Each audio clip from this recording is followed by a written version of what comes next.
Hey, what's up, guys? It's Andy, and wanted to let you in on a little quality of life update for Luna Companion. Had a couple of people on the forum that were having some issues. There may be some weird MIDI things going on with the latest version of Luna.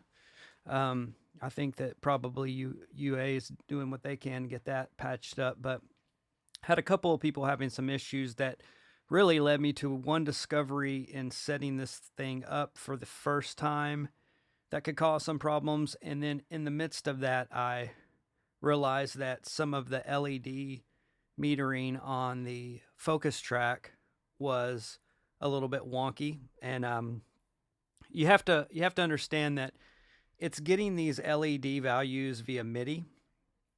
So it's not going to be super instantaneous, and your network speed may have uh, something to do with how fast that renders. This isn't like a meter that you would measure by. It's really more of an indicator, and it's enough of a meter that it could show you that maybe your input signal's peaking, and that's why it was there. It's really not made to mix with. This is a remote, right? It's a fancy remote, gives you a fader, which is more than most remotes could do, and it gives you all the transport keys.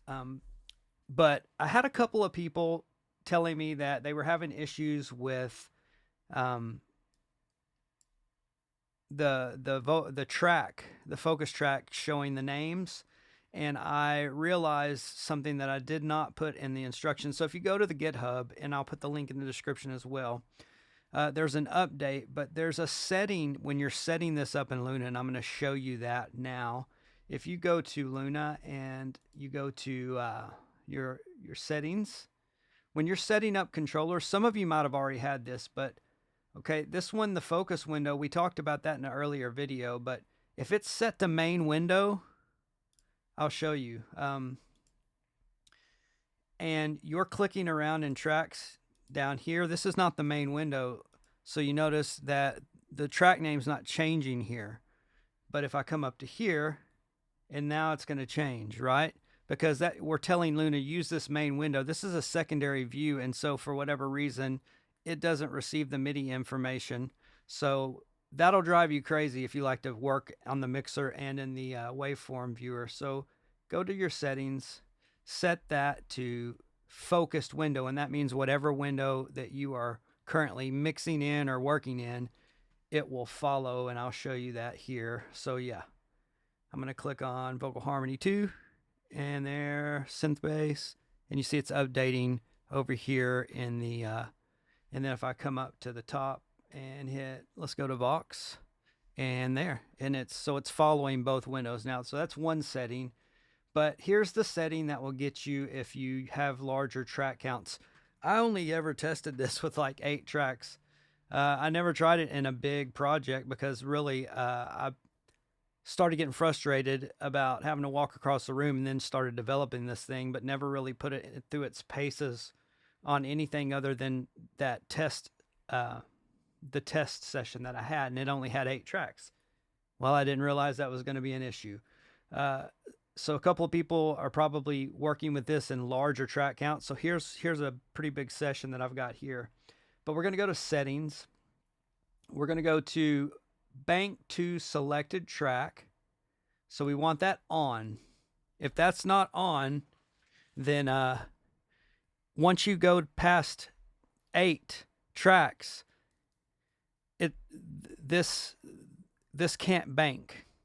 It basically it's essentially telling you that this Luna Companion is only an 8-channel controller. So you want to put that on bank to selected tracks. If that's not on, you're going to have some issues, and it's not going to give you proper readout here. It'll go to whatever track 8 is, and then it'll continue. If you progress forward with the track button, it'll keep going forward, but the name will never change, and you'll see Luna update that it's selecting the next track, but it's not populating, and it's not properly hydrating the MIDI information. So yes, just bank to selected track needs to be on. Scroll when banking is a good one to have on too, and that's just so, let's say you've got a large track count, and then you bank past a track that's below the window is rendering, and if you do that, it'll actually pop the window up and it'll scroll. Then there's show main track. If you turn that off, it probably will not show the main fader. And let's just test that real quick. So if we go back to here, and let's go to, this is the one before the last one. So if I click next, yeah, it doesn't show the main fader. So let's go back. Luna, let's settings. See, we're learning together, folks.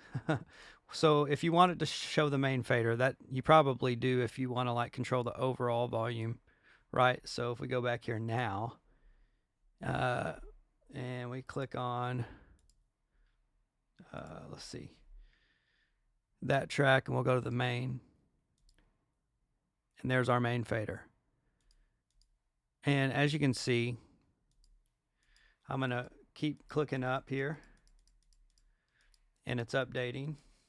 Now when I get to verb, when I get to verb here at the top, it should scroll up. Yep, see how it's scrolling now? And those are just some settings that are going to make your life a lot better when you're using this. Wanted to push that patch out. Another thing that was going on, again, like I said, was the LEDs not properly rendering. So now we can do a playback. I don't know if this audio is going to come through. If it is, it might come through super loud. But let's go here.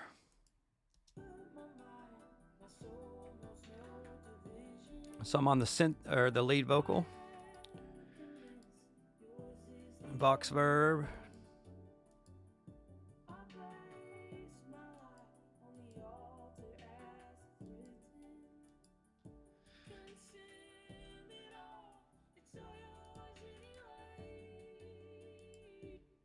So yeah, I think we've got a working solution here.